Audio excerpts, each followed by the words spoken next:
नमस्कार, मैं अमित कश्यप और आप देख रहे हैं हंगामा टाइम्स। तमाम उत्तर प्रदेश की बड़ी खबरों को देखने के लिए अब वन स्टॉप हंगामा टाइम्स को सब्सक्राइब करें, बेल आइकन दबा लें ताकि सबसे पहले ताज़ा अपडेट पहुंचे आपके पास। नमस्कार, हम हंगामा टाइम्स से गिरजेश। मैं आज सरोजनी नगर के प्रत्याशी जलीस खान जी से आज मिलने आए हैं और वो अपनी किन रणनीतियों को लेकर चल रहे हैं और क्या मतलब अपनी जनता के साथ कहना चाह रहे हैं उसके बारे में बताना चाहेंगे। आज हमारे साथ वो हैं, आज आइए उनसे बात करते हैं और क्या कहना चाह रहे हैं अपने लोगों के विचारों को लेकर। नमस्कार जी। सर जी, आप आप प्रत्याशी भी हैं और इस समय जो है बसपा से, तो क्या कहना चाह रहे हैं अपने लोगों के और अपने बारे में? देखिए, मैं मोहम्मद जलीस खान जी, प्रत्याशी 170 विधानसभा सरोजनी नगर लखनऊ। माने बहन जी ने जो आशीर्वाद दिया है, मैं अपनी आवाम अपने लोगों से कहना चाहता हूं कि सब लोग बहुजन समाज पार्टी का साथ दें। जिस तरीके की तुष्टीकरण की राजनीति भारतीय जनता पार्टी, समाजवादी पार्टी कर रही है, इससे छुटकारा पाने का एक ही तरीका है, 2022 में बहुजन समाज पार्टी को अपनाएं। जी।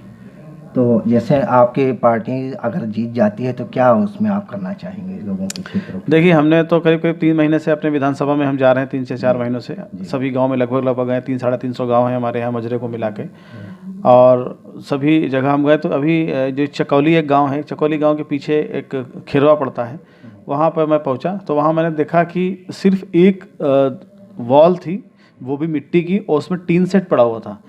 टीन सेट पड़ा हुआ, उसी में एक महिला अपने बच्चों के साथ में रह रही, इतनी कड़ाके की ठंड में। मतलब वो मंज़र देख के तो आंखों में आंसू आ गए।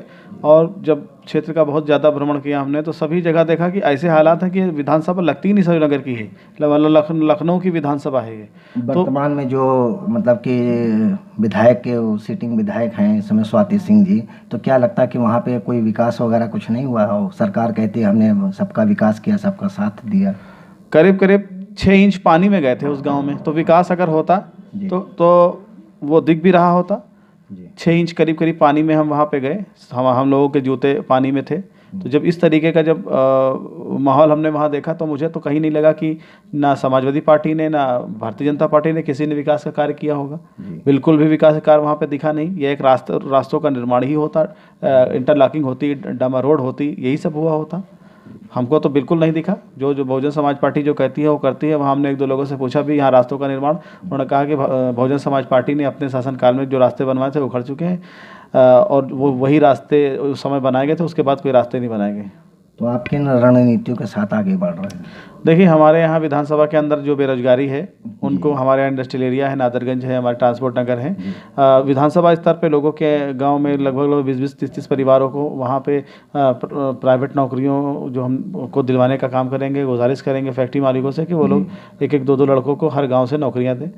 और ट्रांसपोर्ट नगर में वेयर हाउस है, वहाँ पे लड़कों को एडजस्ट करने का काम करेंगे। जो क्षेत्र के जो विकास है, जो बुनियादी ज़रूरतें हैं क्षेत्र की, रोड, नाली और पानी की अच्छा व्यवस्था करना, चिकित्सा की जो व्यवस्था है, जो जर्जर स्कूल पड़े हुए हैं उनकी सही से देखरेख करवाना, इन सब दिशा में हम लोग काम करेंगे। जो खेती का स्तर गिरता जा रहा है, सिर्फ हम लोग गेहूँ और चावल की फसलें ले रहे हैं, अब हम आधुनिकीकरण भी करेंगे खेती में अपनी विधानसभा स्तर पे। जैसे स्ट्रॉबेरी के बहुत से स्ट्रॉबेरी की खेती वगैरह होती है, उसमें आय दुगनी तिगनी हो जाती है, और उतने ही वक्त में और नए संसाधनों के साथ, नए बीज के साथ स्ट्रॉबेरी की खेती, फूलों की खेती, इन सब खेतियों पे भी नया काम करने का काम करेंगे।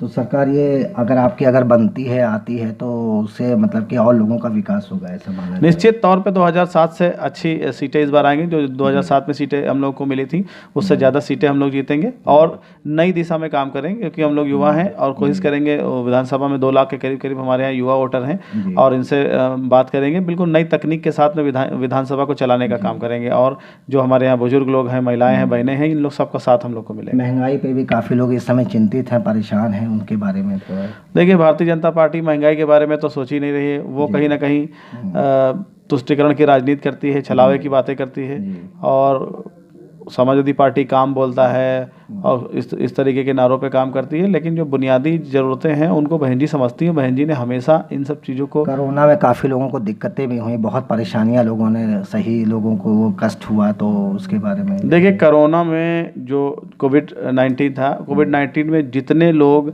कोरोना की वजह से डेथ कर गए, उससे 3 गुना ज़्यादा लोग संसाधन की कमी की वजह से डेथ कर गए। किसी को ऑक्सीजन नहीं मिल पाई, तो किसी को, जैसे बहुत से लोगों को किडनी का प्रॉब्लम था, उन नेफ्रो की जो प्रॉब्लम थी, बहुत से लोगों का जो खून को फिल्टर किया जाता है वो खून फिल्टर नहीं अगर आप जीत के आते तो ये सब मुद्दे आपके जो है प्राथमिकता से रहेंगे। बिल्कुल मुद्दे रहेंगे, और जो इंसानी शरीर को जितनी भी ज़रूरतें हैं वो सारी ज़रूरतों को पूरा करने का काम बहुजन समाज पार्टी ने किया है। चाहे खाने पीने की व्यवस्था रही हो, उनके रहने सहने की व्यवस्था रही हो, सारी व्यवस्थाएं अभी मान्यवर काशीराम योजना के तहत लाखों लोगों को मकान दिए गए।